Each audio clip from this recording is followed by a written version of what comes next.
We Live in Time 2024. I saw this as a preview screening the other day, and I'm very glad I was able to catch it that way because I think it's released at the start of January and I might not be able to catch it then in the cinema. I've seen the trailer a few times. It's a romantic drama, stars Florence Pugh and Andrew Garfield.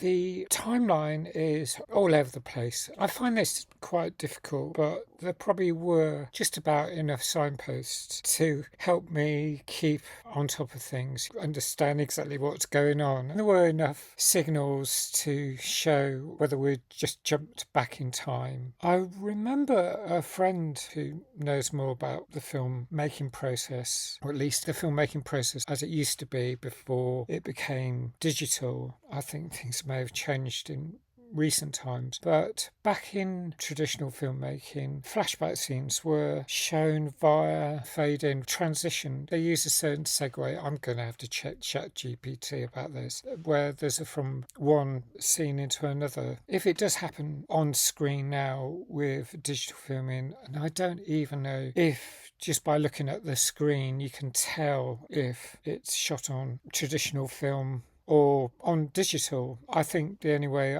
I'd be able to tell is to look up a film and see the details in the credit roll at the end. I used to watch lots of DVDs with directors' audio commentaries, and I love that because I got a really good idea of the filmmaking process. It was just like filmmakers giving a little bit of themselves to help school us ordinary folk so that we understood a little bit more about the filmmaking process. And that's where back in the noughties I would watch lots of DVDs and pay attention, often watch the commentaries over and over again. I've mentioned Rules of Attraction as one, that there's a generous helping of 6 different audio commentary tracks, and you can learn so much. However, transitions, the sort of fades between scenes, they're supposed to signal that we're going back in time now, and I think that's more often shown in other ways now, and often it seems to just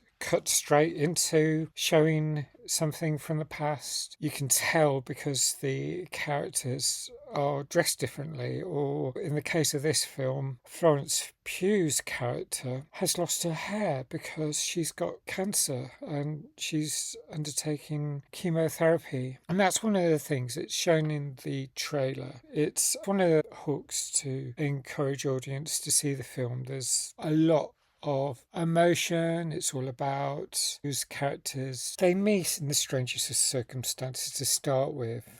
So their characters' names, Andrew Garfield is Tobias and Florence Pugh is Almut.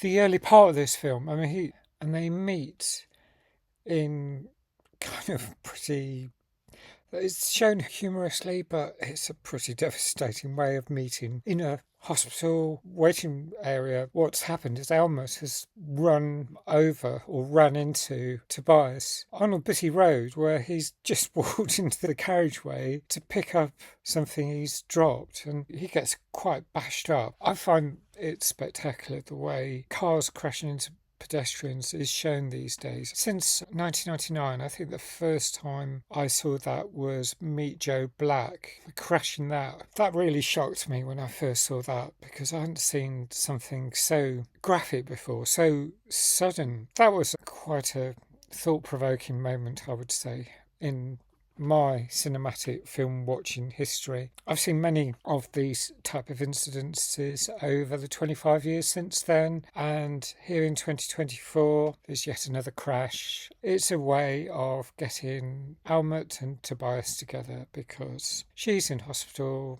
anxiously waiting and then wakes up when he comes to. She tries to make amends and invites him to join her, and they spend a lot more time together and they fall in love. And then there are other scenes to do with them starting a family because they have a little girl, and that's really sweet. It's how the trailer starts because it shows this really tiny toddler of a girl. She's sitting down in a fast food restaurant and her mum and dad are ready to explain one of the biggest stories, a really important story to her, and they don't really know how to tell it. It's a really hugely impactful story, and they get interrupted in the middle of it. I found it really endearing, and there's lots of moments like that in this film. It's one of the things I like about romantic dramas, the human interest story. It's got lots of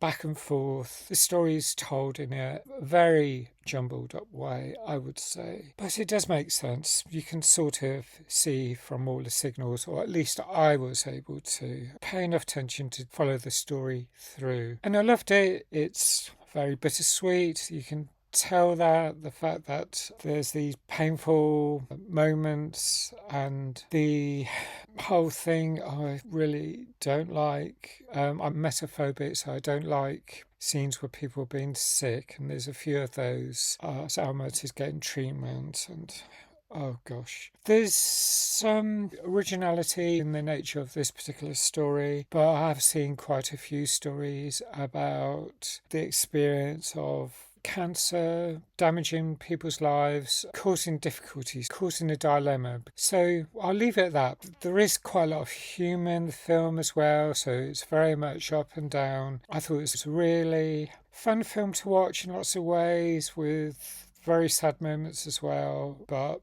because it's a human interest story, I lapped it up. I enjoyed it a lot. I'm going to score it 8.75 out of 10. It's great acting by Andrew Garfield and Florence Pugh, and I think they're both stunning actors. I was very much looking forward to it. Really glad I saw it in the cinema. I'd love to know what you think about this film if you've seen it. Thanks for watching. Please like if you like this film review. Please ring that bell to get new notifications. Thanks for subscribing if you do, and I hope to see you again soon. Thank you. Bye for now.